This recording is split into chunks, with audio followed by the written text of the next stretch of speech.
Hello les amis, bienvenue sur ma chaîne L'Épicurien Averti. Aujourd'hui, nous allons réaliser un gratin de macaroni au fromage.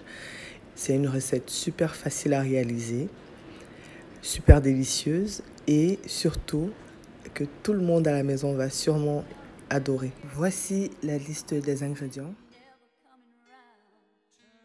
Aussi, merci de vous abonner à la page si ce n'est encore fait et de marquer un pouce si vous avez aimé la vidéo. Nous aurons besoin d'un récipient d'eau bouillante avec du sel, beaucoup de sel pour bien faire revenir nos pâtes. On va essayer de les faire cuire pour un maximum de 6 à 7 minutes. On les veut al dente. Ça veut dire que pas trop cuite, légèrement un peu croquante. Maximum 7 minutes pour que ça se fasse. On va casser nos œufs. Alors ça, ce n'est pas une pratique que je conseillerais de casser tous vos œufs sans vous rassurer que les œufs soient frais.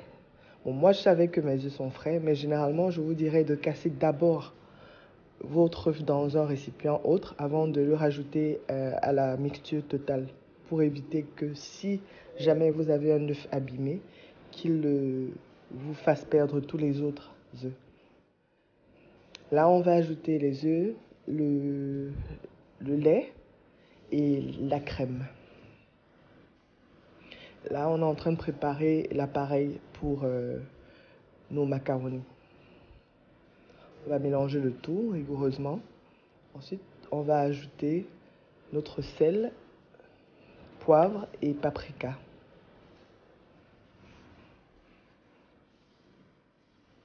J'espère que vous appréciez la bonne musique. C'est un classique que j'ai toujours aimé depuis ma tendre enfance. Et vous allez remarquer que généralement, quand je fais la cuisine, j'écoute aussi de la musique. Je trouve ça super relaxant.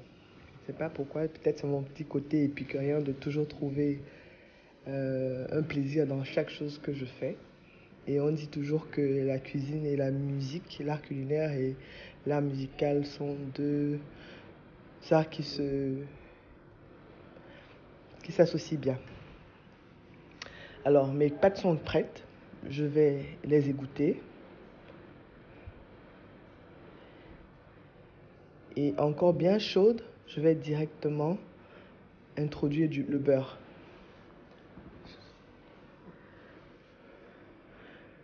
Là, c'est là que débute au fait toute l'infusion des bonnes saveurs. Je ne vous dis pas la chaleur l'odeur qui émane de ces pâtes qui sont bien chaudes avec ce beurre de table tout fondant. C'est carrément, c'est magique. Alors vous allez bien remuer vos pâtes avec le beurre pour bien l'incorporer. Ça va éviter en plus de cela que les pâtes collent entre elles. Donc si même vous n'aviez pas, vous ne faisiez pas les macaronis, le gratin de macaroni, c'est de cette manière que justement vous évitez que vos pâtes collent après avoir égoutter vos pâtes de l'eau. Là, je vais rajouter ma crème épaisse. Ça, c'est mon petit secret. Ça ajoute ce petit côté un peu acide à la préparation. Et ça va nous permettre d'avoir un peu d'onctueux, un peu de salé, un peu de fondant. Et là, dans mon assiette à gratin, je vais mettre mon mélange de macaroni, beurre et crème épaisse. Et j'ajoute mon mélange de fromage. Là, j'ai mis un choix de 3 fromages, le cheddar blanc et cheddar jaune et de l'emmental. Alors, je vais les mettre en couches. Je mets d'abord les macaronis, ensuite une couche de fromage. Et après, je rajoute mon appareil de mélange d'œufs, crème et lait. Et je vais faire ça jusqu'à ce que mes macaronis et mon fromage finissent. Je vous dis déjà tout de suite, si vous faites une diète, désolé, ça, ce n'est pas une recette pour vous. Parce qu'elle est assez riche. Euh, cette assiette, franchement, chez moi, nous sommes 7 et on va la consommer le matin et en soirée pour tout le monde.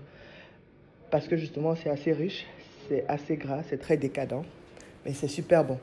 Donc, définitivement, ce n'est pas quelque chose que je vous dirais de faire constamment chez vous. Nous, on le fait sporadiquement, à peu près quoi, 3 ou 4 fois par an, carrément. Parce il est assez consistant, mais il est super bon. Donc, c'est une de ces recettes qui nous ramène un peu à notre tendre enfance où grand-mère ne se gênait pas à bien nous nourrir. Quand on a terminé, on va enfourner le gratin pour à peu près 30 à 40 minutes. Ça dépend de votre four. Là, j'ai dû faire une deuxième assiette, comme vous pouvez voir. Mais dès que vous l'enfournez, 30 minutes à 350 degrés, il est prêt. J'espère que vous avez aimé la recette. Si oui, merci de marquer un pouce et de vous abonner si ce n'est pas encore fait. Si vous avez des recommandations, merci de m'en faire part. À bientôt. Enjoy.